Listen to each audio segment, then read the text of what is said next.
yakin GP Mania yang bukan fansnya Marc Marquez pun pasti sedih mendengar kabar ini, karena siapa sih yang musim ini tidak ingin melihat Marc Marquez tidak-tidaknya kembali lagi menjadi The Sachsen King, termasuk Mas Joni, termasuk Wak Taufik dan juga termasuk Feni. Tetapi apa boleh buat, ini adalah kata-kata yang tepat untuk Marc Marquez bahwa ini adalah hal yang smart yang dilakukan oleh dia, dan kita berharap tentunya di Asen dia bisa tampil maksimal. Bukan berarti mungkin saja setelah ini dia melakukan pengecekan, siapa tahu ada yang lebih besar daripada sekedar fracture saja di jempolnya. Itu yang mungkin yang banyak kita takutkan ya Mas Joni ya. Karena kan kalau kemarin insiden yang di Portugal dia udah jempol kanan retak, dan itu butuh absen cukup lama juga. Nah sekarang jempol kiri, ya kalau umpamanya katakanlah, ya mungkin banyak orang mengatakan tidak penting, cuman di bagian kiri pun ada beberapa tombol yang saya rasa ini sangat krusial untuk digunakan. Jadi ketimbang mungkin memaksakan ada cedera yang cukup berat, ya kita akan lihat nanti apakah dokter yang diagnosis lebih dalam soal Marc Marquez ini memungkinkan buat Marc Marquez untuk tampil di pekan depan di MotoGP Belanda, atau malah nanti takutnya malah ada kabar yang tidak sedap juga, harus istirahat cukup lama. Karena setelah Asen kan tuh bener-bener libur panjang kan, sampai mau ketemu lagi ke MotoGP Inggris di Silverstone.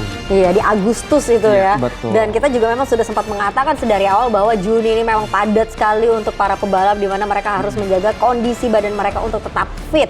Nah, kita sudahi dulu mungkin ya pembahasan mengenai Marc Marquez. Nanti mungkin akan kita update lagi kondisi terkini dari Marc Marquez. Tapi untuk MotoGP ada yang tidak boleh dilupakan, yaitu bagaimana persaingan untuk meraih gelar juara musim ini, yang ternyata saat ini bukan antara Pecco Bagnaia dengan Marco Bezzecchi, tetapi Pecco Bagnaia dengan Jorge Martin. Ini selisihnya 21 poin ya, Wak Taufik ya? Iya, benar juga. Memang secara umum akhirnya Jorge Martin berhasil overtake Bezzecchi pasca sprint race, dan di mana Bezzecchi tidak terlalu optimal di situ, dan akhirnya Jorge Martin memperoleh apa yang sebenarnya kalau misalnya kita ngomongin Jorge Martin itu memang semenjak di awal dia rookie itu memang orang tuh udah menjagokan dia kalau di setengah balap pertama. Artinya kalau misalkan kita lihat sprint race, which is kemarin tuh sekitar 15 lap ya. Artinya tuh memang areanya Jorge Martin semenjak lama di sekitar 10-15 lap pertama. Walaupun memang kita akan lihat di tahun ini apakah setelah 15 lap di lap 16 sampai nanti ke lap 30 Jorge Martin bisa mempertahankan pace-nya apa enggak, karena memang secara umum Pecco ini sekarang memang benar-benar paket yang lengkap banget, nggak hanya paket lengkap di motornya, termasuk juga orangnya. Kalau kita bisa lihat memang perubahan dari jati diri Pecco dan juga performanya luar biasa. Dia jauh lebih smooth, kalau menurut saya jauh lebih smooth bila dibandingkan dengan tahun 2022. Dia lebih, artinya gimana ya, mengejawantahkan apa yang dia pelajari dari seorang Jorge Lorenzo tentang bagaimana caranya bisa smooth di atas Desmo Sedici. Itu jauh lebih maksimal di tahun ini, dan berat sih memang ngelawan Pecco gitu ya, walaupun memang kita bisa lihat balapannya kayak yang sedikit menjemukan kalau lihat Pecco, karena memang nggak ada riak-riak apapun gitu ya, dia nggak pernah goyang sana sini, shaking nggak pernah, karena memang bener-bener bikin itu Desmo itu bener-bener maksimal banget dan efisien banget gitu dalam balapan. Dan plus kalau katanya Mas Joni kemarin pada saat saya ngobrol-ngobrol, plus sekarang jadi lebih pendiam sekarang. Ibaratnya dia tidak mau banyak omong karena dia agak-agak sedikit trauma ya Mas Joni ya kayaknya pada saat dikatakan mengenai jeda sebelum setelah GP Prancis ke Mugello kemarin ya Mas Joni ya. Iya, sempat rame kan yang memelintir kata yang bagaimana caranya tim satelit diturunkan powernya. Kan kalau kita melihat bolak-balik apa yang dia ucapkan, itu kan nggak seperti itu. Dia cuma menggambarkan bahwa kondisi bahwa saat ini balapannya bahwa berbeda dengan saat masih ada Alien, di mana pembalap pabrikan jauh lebih bagus sehingga gapnya cukup jauh ketimbang saat ini. Dan ini juga yang ini membuktikan bahwa lagi-lagi kenapa yang menjadi sangat unik dengan kemenangan seorang Jorge Martin, bahwa lagi-lagi saat ini adalah tim satelit mulai menunjukkan penampilan yang cukup ya sepadan lah dengan pabrikan. Kalau dulu kan ya satelit itu cuman partisipan, cuman yang mengisi slot. Tapi saat ini pabrikan mulai menunjukkan kemampuannya, dan lagi-lagi ya Ducati dan juga KTM sadar bahwa dengan menghadirkan motor yang identik antara motor tim satelit dan tim pabrikan ini membuat MotoGP jadi makin seru. Iya, tapi kalau kita membahas mengenai tim satelit, apalagi saat ini di layar kaca ini adalah Prima Pramac Racing, yaitu Johan Zarco. Sejauh ini Johan Zarco ini sudah mendapatkan 18 podium sepanjang karirnya di MotoGP, di mana dia menjadi satu-satunya pembalap dengan podium terbanyak yang tidak pernah menang, Taufik. Ya, secara umum memang sedikit ada, kalau saya ngelihatnya ya, walaupun memang mudah-mudahan di 2023 ini ada yang pecah telur lah. Mudah-mudahan saya berharap memang untuk Johan Zarco memang minimal satu dia bisa. Walaupun awalnya tadi saya berharap di Lemang, tapi akhirnya tetap nggak bisa juga. Betul. Ya mungkin dia nanti bisa di Sachsenring atau bukan Sachsenring, di Assen atau di Sachsenring sebenarnya kuat juga sebenarnya. Sebenarnya di Sachsenring juga kuat. Dia posisinya iya agak susah. Ada posisi keempat. Bener, agak susah juga. Oke, sambil sama-sama kita lihat starting grid tadi sudah disebutkan oleh Mas Joni dan Wak Taufik. Johan Zarco berada di urutan keempat dan pole position Francesco Bagnaia 3 seri berturut-turut, di mana ini menjadi pole keempatnya untuk musim ini. Paling banyak pole dia. Paling banyak pole ya. Makanya namanya ganti jadi Pole Peko. Pole Peko bukan Pole Espargaro ya. Oke. Nah, sementara itu kita lihat ada Fabio Di Giannantonio dari urutan 13, Wak Taufik. Ya, secara umum ini Fabio ini memang yang hot juga. Kenapa hotnya lebih? Karena dia banyak banget digadang-gadangkan akan di Depak tahun depan. Akan digeser karena memang walaupun memang tahun lalu dia pole positionnya Mugello ya. Tapi tahun ini dia bisa dibilang merupakan pembalap Ducati yang gagal. Yang gagal mengeksplorasi GP22 ya kalau yang dipakai ya. Ya, dan kita lihat ini adalah Enea Bastianini. Sebenarnya saya udah senang Enea Bastianini datang, ya udah Marc Marquez juga bisa tampil. Ternyata harus agak sedikit menahan kegembiraan. Enea Bastianini datang, malah Marc Marquez sekarang nggak balap. Tapi ya agak serem juga artinya kita ngelihat bahwa memang secara umum di 7 balapan ini selalu ada yang absen. Betul. Dan selalu maksudnya absen cedera. Iya. Betul. Bukan absen yang apa ya, absen karena cedera. Dan ini tuh agak mengerikan juga ketika nanti kita masuk ke paruh kedua. Di mana banyak banget balapan yang back to back per pekan-pekan kayak begini. Itu luar biasa. Jepang Taiwan, Indonesia, kemudian ketemu Jepang sama Malaysia. 2 kali minimal ntar. Udah fly away terus back to back. Back to back itu luar biasa. Memang tensinya kita sempat bahas juga bahwa ini sangat tinggi sekali. Rider juga tidak pernah komplit juga, sudah sejauh 7 seri ini, dan bahkan belum ada setengah musim sama sekali. Nah, sekarang saatnya kita untuk melihat suasana langsung dari Sachsenring karena sudah ada Madam Sirkuit di ujung sana, yaitu Mbak Dian Sulistiowati yang akan mengabarkan langsung. Halo Mbak Dian. Halo Mbak Penny, Mas Joni, dan Mas Taufik, apa kabar? Baik, tapi ada salah satu yang nggak bersemangat, yaitu Mas Joni ini nggak bersemangat karena katanya Marc Marquez-nya nggak ada. Mas Joni sekalian mau nanya nih ke Mbak Dian nih. Mbak Dian, nih saya pas tadi baca kabar Marc Marquez ngebalapan, udah mau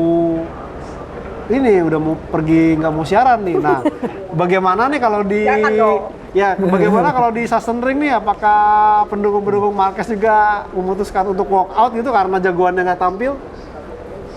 Enggak sih, tetap semua di sini rame banget. Dan kalau kita lihat dari jumlah penontonnya, sekarang sih masih kalah nih sama Lemong. Lemong tetap jadi yang pertama. Di sini totalnya sekarang 230 ribu penonton. Sedangkan waktu di Lemong itu 242.000 kalau saya tidak salah ya, masih selisih sedikit saja, tetapi ini juga hitungannya sudah termasuk banyak ya. Dan saat ini kan Mbak Dian mengabarkan langsung dari starting grid karena kita tahu kan MotoGP-nya sebentar lagi akan mulai. Cuaca sendiri apakah tipis-tipis agak mendung atau benar-benar kelihatannya ini akan menjadi balapan kering nih Mbak Dian? Ini bukan kering lagi, tapi sangat amat kering. Ini buat jemur ikan asin cocok banget nih kayaknya. Waduh. Mbak Dian, sambil ngobrol boleh nggak sih kameranya diganti sama kamera belakang Mbak Dian, karena kita juga pengen ngelihat suasana di sana seperti apa sih. Mungkin saat ini rider dan juga tim mekanik sedang bersiap-siap juga. Sambil Mas Taufik juga kayaknya nggak mau kalah nih, pengen tanya juga nih. Silakan loh Mas Taufik, boleh. Ya memang sama seperti informasi dari Mbak Dian, memang tepatnya tuh 233.196 gitu kan jumlah penontonnya dari Dorna. Informasi dan hari Minggu ini sekitar 96.151. Nah, yang saya mau tanyakan 96.151 tuh Mbak Dian kayak apa sih vibes-nya? Ramenya tuh kayak apa sih sebenarnya untuk di Sachsenring ini? Oke, aku ceritain ya, uniknya di sirkuit Sachsenring ini, jadi dia tuh kalau di sirkuit lain biasanya grid plus grid, lalu ada main grandstand. Kalau di sini nggak ada main grandstand ya, bisa dilihat sendiri kan. Input ya. Iya juga ya. Nah, main grandstandnya tuh adanya di pojok sana, kelihatan nggak? Oh iya, pojok, di belakang ujung ya, sana. di awal straight. Nggak di awal dong, Oh bukan di ya? belakang. Karena kan Di dia belakang ya? berlawanan Oh dengan iya, arah di yang belakang terakhir, di di terakhir ya. terakhir. Oke. Sebelum ya. Nah, jadi para penonton yang ada di main grandstand hanya bisa melihat pada saat podium gitu. Oke. Oh, rugi dong ya? Iya. Dengan nonton yang di dekat-dekat tikungan 1 ya? Iya, makanya mereka lebih banyak duduk-duduk di rumput-rumput seperti ini tuh. Ternyata begitu ya, karena memang tidak disiapkan sebagai grandstand di situ iya, ya, makanya seperti mereka itu. langsung duduk-duduknya di rumput-rumput piknik juga ya ibaratnya, Iya, ngampar ini sendiri ya, tikar sendiri. Tahu nggak Oke kenapa? lah. Gimana tuh? Mbak Teddy tahu nggak kenapa? Kenapa? Karena memang sirkuit ini awalnya tuh tidak disetujui oleh pemerintah untuk dibangun. Jadi mereka bilangnya ini buat latihan keselamatan gitu. Jadi pedoknya aja ada 2 nih, ada pedok 1 sama pedok 2 gitu loh. Oh, ternyata tuh Latihan alasannya safety seperti riding. itu. Sirkuit safety riding ini benar. bisa buat mengilhami kita nih. Yang punya duit jangan bikin sirkuit running, bikin sirkuit safety riding tapi dipakai buat balapan. Iya, ternyata seperti ini ya Sachsenring ya. Oke, baiklah Ya, kalau ya, begitu menarik terima tuh. kasih sekali ya Fun Mbak fact-nya Dian begini ya. atas informasinya dan juga laporannya dari Sachsenring. Selamat bertugas dan enjoy nonton langsung di sana. Oke, bye-bye semua. Terima kasih. Bye. Wah, ternyata serame itu ya, nggak Ya, kalah lah ya, kurang lebih sama Lumayan kayak lah. Lemong tadi juga Memang. disebutin sama Wat Taufik juga Ada ya. 10 ribuan ya 10 ribu. total. Dan Iya. kalau dilihat dari kapasitas hari Minggunya sih mirip sih pada Iya. dasarnya. Termasuk yang hitungannya untuk apalagi sirkuit ini bener-bener pendek. Pendek. Iya. Artinya Bisa kelihatan. dan artinya dengan 96.000 di sirkuit dengan areal yang sebegitu kecil itu bakalan harusnya sih ya vibe saya kebayang saya adalah ini lebih padat, dance-nya lebih padat Iya. ya untuk penonton dibandingkan dengan Lemang mungkin. Iya, karena tidak sebesar Lemong Iya, juga kalau Lemang ya kan tersebar areanya. mungkin ya. Kalau ini mungkin lebih terkumpul jadi mungkin lebih ramai harusnya. Oke, nah membahas lebih dalam lagi mengenai sirkuit. Kita tahu bahwa ini merupakan salah satu atau bahkan sirkuit yang terpendek sepanjang kalender MotoGP musim ini. Bener nggak sih Mas Doni? Betul. Cuman 3, ya kebanyakan tuh minimal yang paling 3,6. banyak tuh, ini 3,6. Sementara di atasnya tuh 4 km ke atas. Paling panjang itu Silverstone 5,9. Oke. Dan selain buka juga terpendek, tersempit, dan juga cuma 13 tikungan.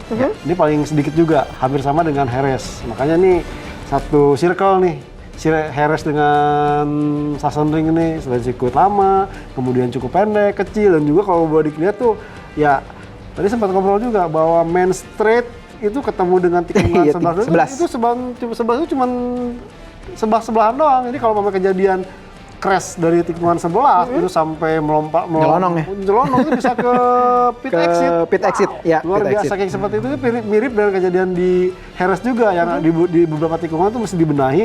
Takutnya kalau ada insiden motor terbang itu malah balik ke sirkuit lainnya. Ke gitu. Nah, badan sektor sirkuit. sektor lainnya. Nah, di sini yang saya rasa kena bilang satu circle, jadi cukup menantang. Cuman kenapa masih dipertahankan? Ya. Ini tadi mereka mengenerate penonton langsung cukup besar. Ya.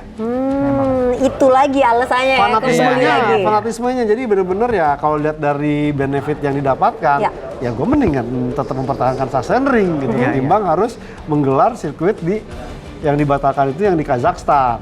Oke, jadi ini adalah sirkuit yang terpendek Pendek, di ya. musim ini, kemudian juga tadi sempat dikatakan sempit juga, Ya. dan kita tahu bahwa ini adalah anti clockwise sirkuit, Anti-clockwise, karena ya. 90% tikungannya ke kiri ya, Iya Taufik ya. benar-benar banget, dan terutama memang yang perlu diperhatikan adalah antara tikungan 4 sampai tikungan 10. Jadi ada sekitar 7 tikungan itu semuanya kiri, dan ini tricky untuk manajemen ban, terutama wall atau dinding ban sebelah kanan pada saat pembalap masuk ke tikungan 11. Makanya terjadi banyak banget crash di 11.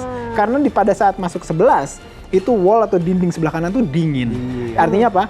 Dia belum mencapai balik lagi mencapai suhu kerja yang tidak optimum. Ya. Jadi kalau misalkan salah penanganannya pada saat di tikungan 11 hasilnya akan crash. Pokoknya Dan ini memang secara umum flowing sirkuit. Jadi secara umum jenisnya tuh mirip sebenarnya dengan Mugello, flowing. Oke. Hampir jarang, nggak pernah bahkan ya pembalap akan ngeremnya gitu ya. Kecuali di tikungan 1 mungkin. Betul. Kecuali di tikungan 1 mungkin hanya gear 2 aja. Gear 2. Namun perbedaan dengan Mugello lebar. Ya. Badan treknya sebenarnya di sini sempit.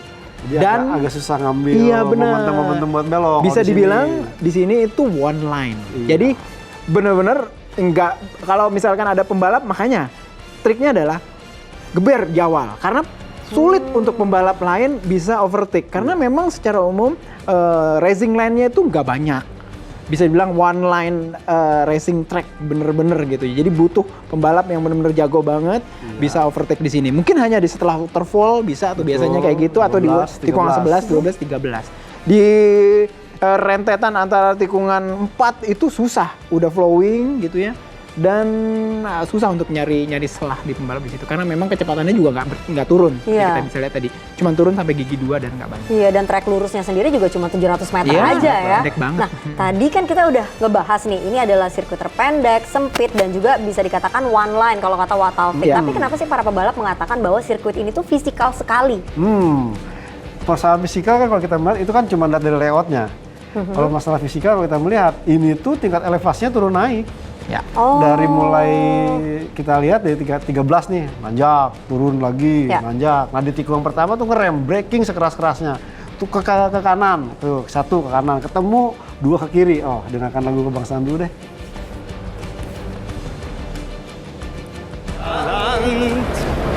Danach lasst uns alle streben, brüderlich mit Herz und Hand. Einigkeit und Recht und Freiheit sind des Glückes Unterpfand. Blüh im Glanze dieses Glückes, blühe deutsches Vaterland. Blüh im Glanze dieses Glückes, blühe deutsches Vaterland.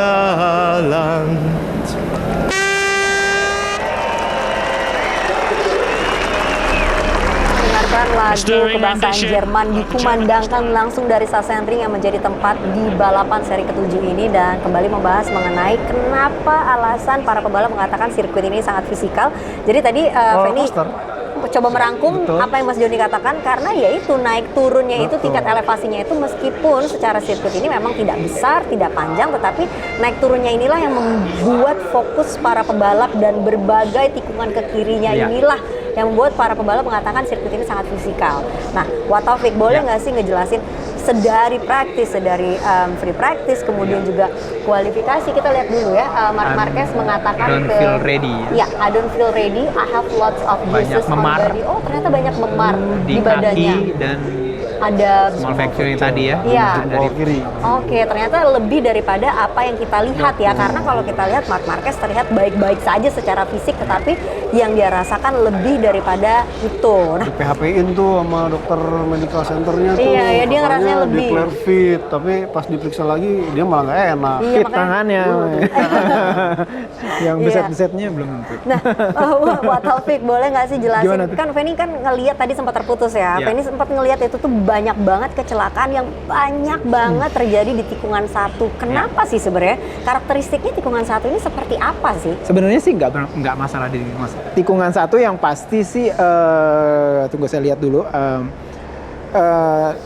Yang mengerikan itu sebenarnya bukan karena crashnya sih, karena memang lebih karena posisi dari pit lane exit yang persis di mulut mepet banget dari tikungan 1 sehingga ya seperti kita lihat di prekualifikasi Jumat di mana Johan Zarco kena langgar Marc Marquez sehingga front end-nya lepas, dan juga ada satu lagi kejadian yang Maverick Vinales hampir Nyaris mengenai Alex Marquez. Iya. Nah, saya pikir sih memang seharusnya sih mungkin dipertimbangkan bagaimana pit lane exit khusus di Sachsenring ini. Kalau menurut saya sih memang ini benar-benar safety-nya mesti kedepankan sih. Jadi memang kalau menurut saya dipindahin entah kemana, agak lebih jauh lagi atau kayak gimana, karena pit lane exit kan sebenarnya nggak pengaruh sama performa kan, karena hadirnya pada saat sighting lap doang. Jadi ya bolehlah dikeluarin di tikungan 3 kayak nggak masalah. Kalau menurut saya jadi lebih safety. Oke, Lebih ternyata. ke itu sih, concern saya lebih ke pit lane exit dibandingkan dengan tikungan 1 ini. Iya, ternyata itu adalah alasannya ya, bukan sebenarnya layoutnya tidak kenapa-kenapa, Ya, tapi ya lebih karena positioningnya aja dengan pit lane exitnya. Dan tadi kita lihat adalah Augusto Fernandes yang Pit lane exit mendapatkan awal lebih parah lagi. raihan terbaiknya di musim ini adalah pada saat GP Prancis dengan P4. Dia finish di posisi keempat yang terbaik bagi sang rookie untuk musim ini. Nah, sebelum balapan dimulai, mungkin boleh dikasih prediksinya Ya. terlebih dahulu. Saya tanya Wak Taufik terlebih Saya dahulu lagi. nih, Wak Taufik. Pecco Bagnaia, Wow. kedua Jack Miller, 3 Jorge Martin. Pecco, Miller, dan Jorge Martin. Nah, kalau nggak ada Marquez ya, ingat ya, Mas Joni nggak ada Marquez ya. Mulai skip nggak kalau nggak ada market? Iya, Nggak usah ngasih prediksi ya, tiba-tiba nggak mau ngambek. Nah, kalau Mas Joni prediksinya 1, 2, dan 3, dan kondisinya ini adalah kondisi balapan kering, siapa nih? Saya Pecco Bagnaia, kemudian 1 ya? 1. Kedua mungkin Jack Miller nih. Ketiganya bisa deh antara Luca Marini dan Bezzecchi. Oh, Luca Marini Iya. atau Iya, Bezzecchi. Bezzecchi. Oke, karena kemarin kalau kita lihat Luca Marini ini di sprint cukup oke ya Cukup dia oke. ya. Wow. Dan dia start dari posisi 2-2an. Iya, benar sekali. Cuman ke kelimpungan tuh karena berhasil diduel sama Miller kan. Iya, Dia Miller. emang untuk motor kalau start emang luar biasa. Iya Luar sih, biasa. memang benar sekali sih. Dimana juga untuk Luca Marini dia start di urutan kedua adalah start terbaiknya di Terbaik. musim ini untuk pertama kalinya loh. Betul. Musim ini. Musim ini benar Dan sekali. Tinggal lihat nih murid-muridnya The Doctor yang belum pernah menang nih. Makanya syukur-syukur kalau dia bisa menang. Tapi nggak tahu apakah ya karena dia lebih prefer untuk bantu Pecco atau gimana, Iya. atau mungkin saat ini ya udahlah kemenangan adalah kuncinya. Ya saya rasa ini kesempatan buat Marini untuk menang. Oke, Saya karena mau menjelaskan sedikit Ya. tentang Jack Miller dan Boleh. KTM pada dasarnya, di mana kita bisa lihat memang startnya kenceng banget ya. Betul. Analisanya kenapa gitu kan ya? Ternyata saya dengar dari beberapa, termasuk salah satunya bekas kru chief Daniken yaitu Peter Bohm yang juga ada di Twitter. Dia menjelaskan bahwa pada saat start ya yang merupakan salah satu-satunya momen di mana kita menggunakan tuas kopling. Ya kan, karena setelah itu kan kita nggak pakai tuas kopling seperti Iya. tadi Betul. dijelaskan oleh Kang Yoni di sesi apa? Teknik corner. Teknik corner ya. Betul. Jadi memang satu-satunya setup yang bisa dilakukan adalah men-setup kopling menjadi lebih smooth dan linear. Kalau misalkan ada satu motor yang bisa mencapai itu luar biasa pada saat start. Dan sepertinya KTM sudah bahkan melewati setupnya Ducati sekalipun. Jadi bisa benar-benar smooth ya. Smooth itu halus, artinya pada saat berapapun bukaan Bukannya. kopling yang dilepas sama tangan kiri pembalap itu motornya ngikut. Delivery koplingnya itu ngikut. Jadi nggak ada yang kayak misalkan ban depannya Wheelie. naik kayak gitu atau maybe jedek-jedok gitu ya Iya. kesannya kan. Dan ini tuh dia bisa, dan diperkirakan, dan waktu itu Peter Bohm bilang bahwa ECU hampir minim untuk bisa nyetap start sebegitu begitu bagus. bagus, dan satu-satunya yang paling mungkin